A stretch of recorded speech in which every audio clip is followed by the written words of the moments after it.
Hello everyone, hope everyone's doing good. Again, another video coming up. uh, this one I've covered some of this, and like I mentioned before, the topics are almost never ending, even though they're the same topic. Sometimes there's always variations to it. Even if I repeat myself, sometimes there's going to be other stuff within the topic that I haven't covered. So this is a little breakdown on methods of working your dogs, or exercises, some of the equipment we use, or I used to use, a long time ago. But I'm going to kind of go over stuff from the basic stuff to more advanced stuff, you could say. And back in the day, before I got any equipment, it was just hand walking, running, stuff like that. Maybe playing in the yard, tossing a ball or something like that. Some swimming, in canals that were close to my home. Before I ever got like a treadmill, the first treadmill I got was from T.L. Williams, a slap mill, So I'll start off with hand walking. And as I mentioned previously, as you'll hear guys and read articles, that you can condition a dog with mostly hand walking.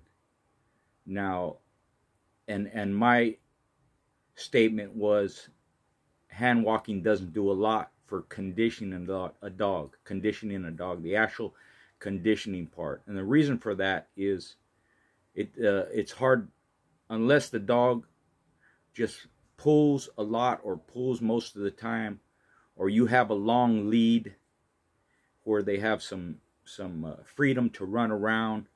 My dogs used to dig, where the squirrels were.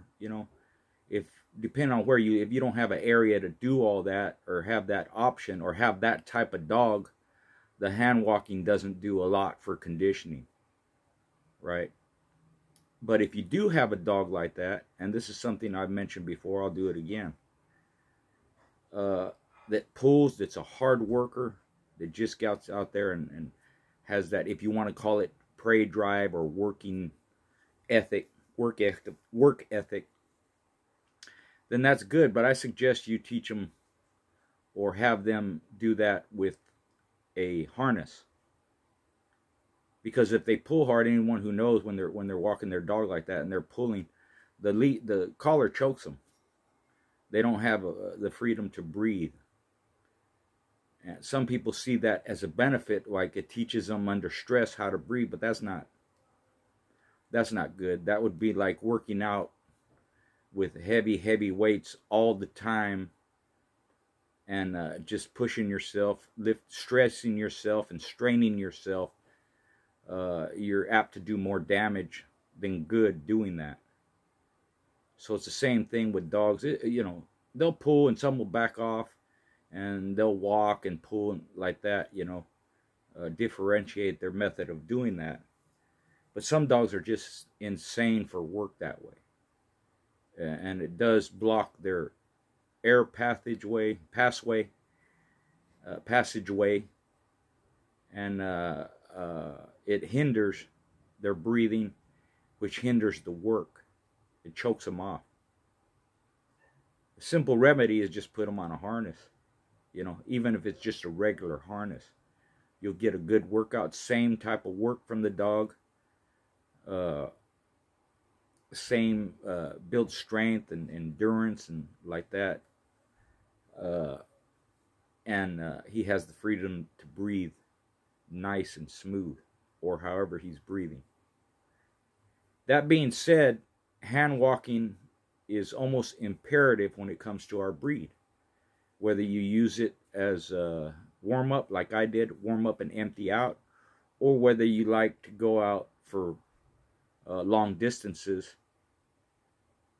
hand walking, or if you're able to run. The thing with running and all that, you can't, my thing is, you can't do what a dog does. You can't cover the distances, you can't cover the speed the same that a dog was. So My thinking along those lines is there's a better way to put your time to work when you're conditioning a dog. One of the main benefits of hand walking is that bonding, is that spending the time with the dog. That I can see as a main benefit to hand walking. So I'm not saying it's bad, and there's almost nothing that can be said about it that's bad or detrimental or harmful or anything like that. And it gives you a way of checking your dog, seeing how they work, seeing if there's any trouble with their pads or any problems with their joints or muscles or anything like that.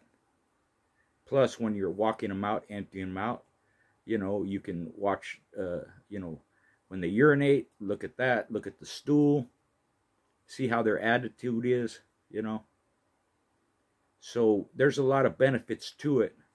It's just that what happened is people understood that to get that heart rate up, they had to develop other methods. Now, hand walking, whether your dog pulls all the time or doesn't, mixed with other methods is great. That, especially something like a flirt pole, that'll get their heart rate up. The hand walking can cover the endurance side of it and all the other stuff I just mentioned. And then to get the heart rate up, you have that flirt pole. So the flirt pole is a high intense workout. There's different ways of doing it, like I've mentioned. And you don't need a lot of space. You don't need a lot of equipment. It's inexpensive. And it's a great way to do, sprint work, if you want to call it that. I always did other things with my dogs than just the way I worked them in my keep, because it was exercise for them. It's simple, whether it was tug of war or whether it was flirt pole work. I used a spring pole a little bit, but I preferred the tug of war because it was easier for me. My dogs are planted on all 4 feet. Give one end of the tug to one dog, give the other end to the dog next to them on the chain, and I just stand there and monitor them. Or, do it myself. I'm holding on to the tug, working them, slapping them. What I mean by slapping them is they'll shake it and slap it around.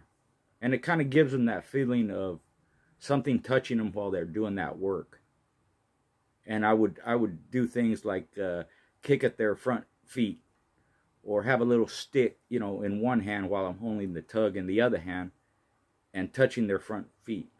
And it makes them pull back. It just kind of teaches them at that time, talking about the past, it taught them that something goes for their front legs, they tuck them back, keep them out of the way. I could do the same thing with the stick while I'm holding it.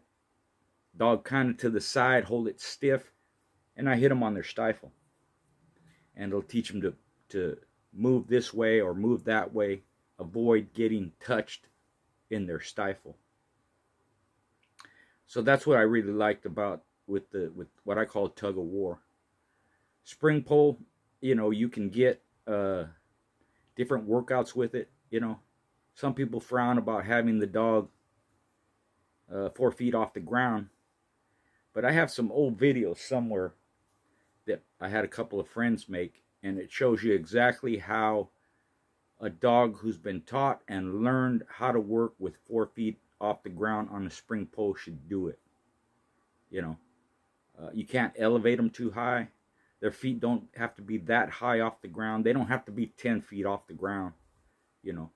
Basically a couple of feet, so when they spring like that, their feet doesn't touch the ground, or it does touch the ground, they just push off the ground and up, and they're ever mindful of where they're at.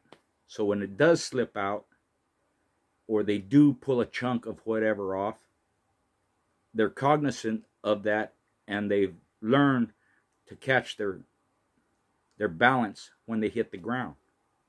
rather than falling off, you know, falling down and hurting themselves. I've seen dogs do that, you know, once or twice. I've never really seen bad injuries from that, having 4 feet off the ground.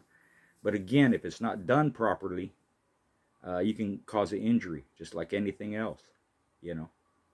So the dog will learn to catch himself when he's loose, when he loses that bait.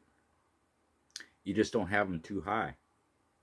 And again, 2 feet off the ground, it's a different workout.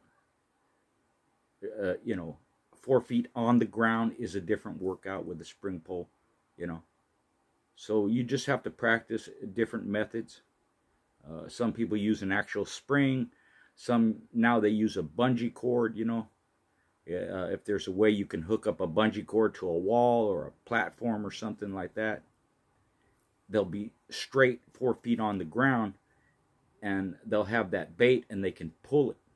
So if it does get loose, it goes straight back, and the dog is always planted on his feet, and he can move around. You can maneuver him around. That's another thing with the spring pole and the using what you would call a spring pole. It's more like tug of war. Is you can actually maneuver the dog around. If he thinks, for example, that you're going to try and take him off, or you make the motion to take him off, or quote unquote handle him, he'll move to the side, and he'll move back and forth like that. You can switch sides and maneuver him around. And that has a way of teaching them to know where their feet are, keep them planted while they're moving, staying focused on the bait that they're pulling on, that they're tugging on, you know. If it slips out, the bungee cord's just going to slap into the wall, and the dog's not going to get hurt.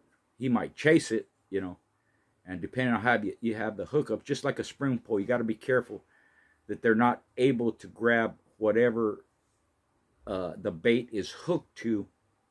If it's metal or some hard surface that can break their teeth or hurt their teeth, or if they tear a chunk off or whatever and swallow it, you know, that it's going to cause a problem with them, you know.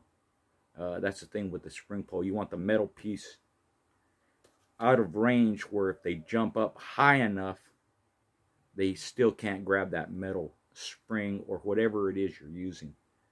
That's why some of them, you'll see they have a piece of rope or something, a length of rope. So if they miss the bait and reach higher, or they want to grab higher than where the bait is, they're not grabbing the spring or a piece of metal, any connection, you know. Generally, people will tie it with rope or a heavy string or something like that, so that if they do grab it, it's not going to hurt their teeth or cut their mouth or something like that, you know. So those are more natural type of workouts, you know. As I mentioned, I used a 10-speed mountain bike. Other people use an ATV. Other people have a contraption set up, you know, attached to their vehicle, and they drive like that. That type of stuff, you know, using those apparatus, you know, along with mills or cat mills or anything like that, it cuts the time that you need to work your dog, meaning you'll get the same or better workout using a different method. So instead of you yourself having to run 10 miles or walk 10 miles or 5 miles or whatever it is at a certain pace, say it's 3 to 5 miles an hour, you can actually run your dog 5 to 7 miles an hour or faster. Sometimes they'll run faster. You know, fast dogs can run 25 miles an hour sometimes. They can run faster. You know, some dogs, like I mentioned, can run faster than a horse. But even at 15 miles an hour, when they get that sprint in your road work, you know, is a lot faster than you could run. And it's a benefit for the dog, you know. They can do that. And I would suggest doing that in short bursts, not for any length of time. I wouldn't put them at a full clip or allow them to run at a full clip for a mile, say, or 2 miles even, you know, which is worse, you know. Maybe quarter mile, half a mile at the most, you know. But a quarter mile at a full clip, that's a hard workout. And then all you would do is the dog will back off, and you'll allow him, don't encourage him to keep running at that pace. You back off on your signals or whatever it is you're using, your encouragement, and then have him slow the pace. So doing road work like that, you can trot, you can sprint, you can run, you can jog the dog, different variations. And in my mind, the reason for doing that was it emulates a show, because that's what they do in a show. Come out fast, slow it down a little bit, speed it up, back and forth, move around, roll around, twist around, wrestle around, whatever. So I was preparing my dog for them to work at their pace, which the idea is that my dog's pace is faster than their dog's pace, which they can't keep up with. And their conditioning will run out first, mine won't. And I had to emulate that somehow in the workout. And that's what I did. And it was basically non-stop. You know, that's the reason for emptying them out also. You don't want them stopping in the middle of the workout, although some will. But if they're completely empty, totally empty, you don't want them stopping in the middle of workout to go take a piss again. You know, it disrupts the workout, which is not bad. It's just that was my way of doing it. That was my thought pattern. You know, mills. I'm not that familiar with mills, although I did use them. So I can say this: I know how to mess up a dog on a mill. You know, and I learned eventually how to do it properly. And there's different types. You know, you have a slat mill, which is a more free spinning mill. You can have a dog do sprints on that and change the pace and trot and even walk it, you know, if you want. But that's generally used for, you know, like sprint work, high intense work. Even though some dogs are not high intense, some just will trot it. And then they'll build up to a run sometimes, you know. Some will go full blast. And it's the same thing. You can adjust the workout of your dog, how you encourage them, when to talk to them, when to back off. If you want them to pick up the pace, you can do that. If you want them to slow down the pace, you can keep your mouth shut. And a lot of dogs will just do the workout at their own pace. They'll start off however they start off. They'll back it off. Where you can mess that up is if you encourage them at the wrong time, or you keep pushing them to go faster, or continuing to go when you shouldn't.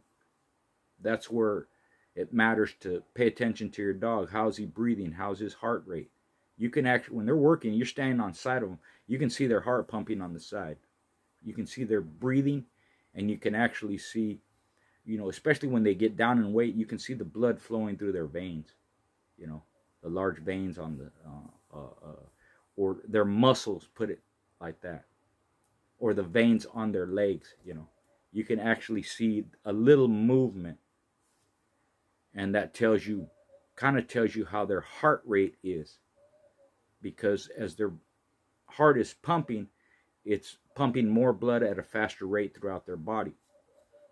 Now, whether it's their muscles moving or the blood flowing, and it makes, and you can see it, you know, around their rib cage, the muscle, you know, that strip or whatever, along with the breathing, you can kind of tell how their heart rate is going, right? And if you're in a position, especially do this while they're on a mill, you can touch the side of their rib cage, you can touch their chest, you can feel their actual heart rate. It's not going to disrupt their workout. They'll keep working. It's kind of like you're petting them, or if you know, sometimes you'll rub them when they're on the mill, rub their back, you know. You can feel their heartbeat, and you're not going to disrupt the workout. And more so when they're done with the workout, you know, as you pet them, when you're picking them up, you know, take them off the mill or whatever. Some they just jump on and off by themselves.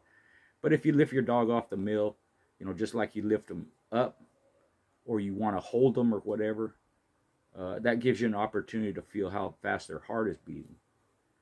And then when they cool down, same thing, you just touch them and you can tell, has their heart rate returned back to normal per se, like that. So the slat mill is more of a sprinting type of mill, where a carpet mill allows, because it's carpet, it allows the dog to dig into the carpet somewhat. And it's a slower, or not as free, most of them anyways, are not as free spinning because it's carpet. So it's a way to develop some strength. You can do that too. And you can angle it. You can keep the mill flatter. You can angle it up and like that, you know, depending. I think the mill that my buddy used would probably be a very effective way of doing both sprint work and strength work, because he had a brake on it, a hand brake. So with that, you can adjust the workout of the dog yourself. You can loosen it, and it's free spinning. It's a slat mill, right? It's free spinning slat mill. So you can do that. You tighten the brake up, it's not as free spinning, so it's going to tax them a little more. They're going to have to put more into it to get the slat mill to actually spin. That's where your strength built up is. And you can adjust that back and forth however you want. You could do it from day to day. You could do it during the workout, meaning you could start off more free spinning, tighten it up. There you're building your strength. Or you tighten it up, slower pace, cut it loose towards the end. It's more free spinning. Or switch days. One day is sprint work, the next day is strength work. Kind of like that. However you want to do it, you mix it up. Just so you get a good workout. Pay attention to your dog. Know your limits. Know the dog's limits. When to back off. When to increase. When to rest. A cat mill, that's a whole different thing. I won't really go into it. I've seen people use it, you know, and it's the same thing. Most of the guys I know, they'll run them one direction one day and the other direction the other day, so they don't get lopsided. You know, they're not muscle bound or heavier muscled on one side than the other, you know. So they run them one day, one way, one direction, clockwise one day, counterclockwise the other day, like that. There's different ways you can do that, different ways, baits you can use. You don't have to do like the old days where you had to go kill a raccoon or something like that. You can throw a jug in there. Some people used to use a chicken or a rabbit, you know. They don't get the bait. It's just there. Rabbit just sit there. Chicken kind of just sits there, makes some noise sometimes. You know, I've seen them where even on a treadmill, you know, they'll bait them with a chicken or something like that. And if they want the dog to speed up, you know, they kind of rattle the cage, make the chicken move, and the dog will speed up the workout, you know. You have to be careful with the bait in this sense, you know. Don't, in my experience of messing up, I learned that you shouldn't bait them the whole time they're working out, which is different on a cat mill. I'm speaking of treadmills doing that, because it's so close, and it'll make the dog want to push too much. So I used a large mirror when I wanted them to speed up. Showed them their reflection in the mirror, you know, spun it around. It flipped over, you know. I could spin it around, and they saw their reflection. They'd speed up the workout. Flip it back the other way where there's no mirror in front. They slow the pace. You can do that. Once a dog learns to run a mill, basically it doesn't need any bait, you know, unless you know, the dog is just that way, and he needs the bait to continuously work the mill. He needs some what do you call it? He needs some incentive, some kind of you know, something to keep him going, you know. And that's the interesting thing with dogs. They're all different kinds of dogs, different mentalities, different behaviors, different ways. That's why you'll hear people say, even though I've said that people basically did the same stuff in their keeps, they do. But you'll hear them say, you know, You gotta you know, find out what the dog wants, and every dog is different. That's true, because you know, even though you're doing the same type of workout, you're using the same equipment, they don't all work at the same. They don't all work at the pace, even the pace that you want. They don't all work it hard. They won't all just sprint. A smart dog doesn't sprint himself to death. It's those insane, psychotic types that will. So it's up to you as a conditioner to know how to teach them how to back off on that, or to forcibly back them off, so that they learn to pace themselves. Whereas what I call a smarter dog, they don't kill themselves in the workout. You know, one of my friends, you know, years ago asked me, you know, he needed some advice, you know, and he's telling me, Richard, you know, this bitch, she doesn't work hard, you know, she just gets out there and lollygag, whatever, this and that, you know. And I forget if it was her first keep or second keep. Anyways, you know, and he's saying, should I bait her? Should I do this and that? People are telling me, you know, you got to get her heart rate up, and you got to work and this and that. I said, just leave her alone, buddy. Leave her alone. She'll get it, and you're going to find out that as you progress through the keep, she'll pick up her pace more. She's working at her pace the way she wants to do it. And the other thing, you know, like my dog Clayton Blood, this bitch had great natural air. She didn't really need that type of workout where you had to put more air into her. She had it already. So she was smart enough to know that, you know, hey, I'm not going to kill myself doing this. I enjoy it. I'm going to hit my pace. And after it was all said and done, you know, he thanked me. He said, you're right, Richard. You know, as it progressed through, she picked up the pace a little bit, and she would do this and that. And my thing was, hey, she had great natural air anyways. You know, dogs like that, you can take them off the chain. They can go an hour, 2 hours. It's not a big deal. All you're doing is trying to get her a little more fit, bring her down to weight so she hits the mark. She's good to go. She ended up making champion, you know, and probably her third victory was her most impressive, you know. Dogs have a way of doing that, especially those quote-unquote smart ones, you know. They work at their pace. They know what they're doing. And then you have some dogs, like was typical with the Boleo dogs, you know. You didn't have to do too much to them. You can put a short keep on them, a week, 10 days, you know, like I've talked about, like I did on 78 Sports. We talked about off the chain stuff. That's a lot of Boleo dogs could do that, you know. 2 weeks, a month, 3 weeks, whatever it was, you know, because they're so active that they keep their self fit. So those type of dogs, all you're trying to do is peek them out a little bit, dry them out a little bit the last week, you know, for them to make weight. You know, they already have great natural air. They're already fit. So you're just monitoring them a little bit to make sure you hit the mark on your weight. And, you know, give them enough rest before the show where, you know, they're not running all day long. Because some of them, when we say they run all day, it's not like they're running 24 hours a day. But they're running during the day. It'll add up to several hours a day that they're moving. And some of them will just trot around their chain area all day long like that. And they'll stop to drink water, and they may stop to rest a little bit. But them dogs will run almost constantly all the time. Not all of them, and you could say those types are rare, but most dogs like that are very active. It doesn't take much to get them up and running around or trying to get at something. Could be a leaf or a bug or a bird, and it'll get them worked up, and they'll sit there and be intense for 10 or 15 minutes at a time. Or they'll actually run their chain spot. And what they usually do is they understand the circumference. The ones I had anyways, they know the circumference of their chain spot. So rather than run like back and forth on one side, one area of the chain, they'll actually just run the chain around like that. Real nice at its pace. They're not killing themselves. They're not, it's almost like they're jogging. It's not really a run, but they're jogging. Just a nice pace, like that, around.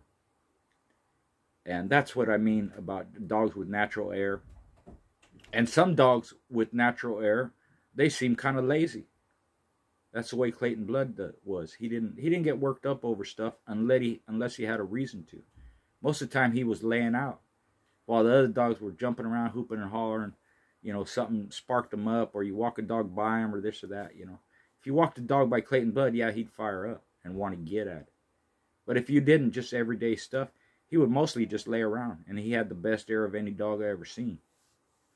So there's natural athletes that way, and there's some dogs you don't have to do a lot to them to get them into good shape, and there's dogs that you're going to need to teach how to pace themselves, and you're going to have to learn when to encourage them and when to back off, and it's all just practice, practice, practice. It's like with the email.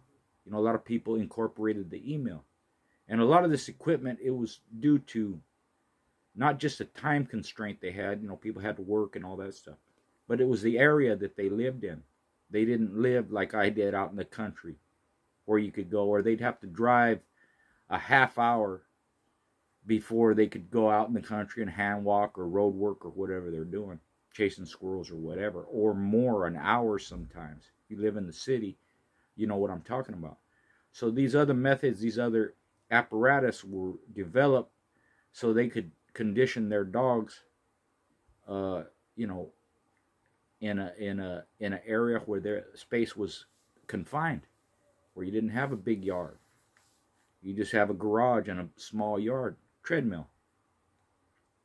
So there's a lot of ways to go about it. And the email, you know, I've seen it used two ways. I've seen it where it's adjustable, you know, and the dog can trot it and run it and maybe even sprint it. You know, I've never really seen one sprint on an email. Maybe they can. Maybe they've developed those to do that.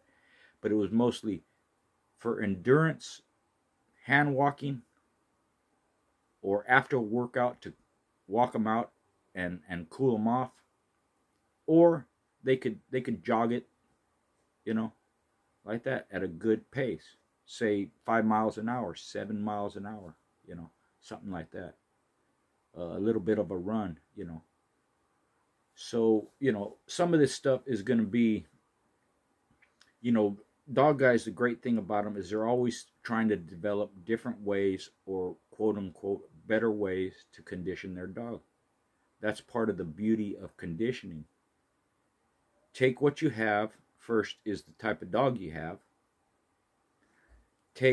And then you take, you know, how can I work this dog? And you adjust and find different ways to do it to get to the same point, which is good conditioning. And there's all ways to do it. That's why I always say, when people ask me what's the best way, I never say there is a best way. There's too many ways in conditioning. There's too many ways to use a certain type of equipment. There's too many ways to feed a dog. You just have to get it right. So the email is one of the latest apparatus that's been incorporated in conditioning dogs, and I think it's a great tool. I think anything that you use, that you like, that your dogs will work, is a great tool. I don't think one is better than the other. The difference is the dog itself sometimes is better than another dog, and the conditioner himself is better than another conditioner. And there's all kinds of factors that go along in it. That's why some of the top conditioners don't get it right sometimes. But most of the time they do. And when that happens, you were in for a rough night. And sometimes they're evenly matched, and you're in for a long night. So that's a little bit on, I guess that's my phrase I always say. That's a little bit on the breakdown of different methods of conditioning. Some of it I covered, so hopefully some of it is new, and hopefully there's some benefit to it. Again, thanks for everybody's support and donations, and your registrations. You know, that's picking up too. We have a show in Southern California, March 22nd. I post the flyer all over the place. And same as always, feel free to comment. Thank you.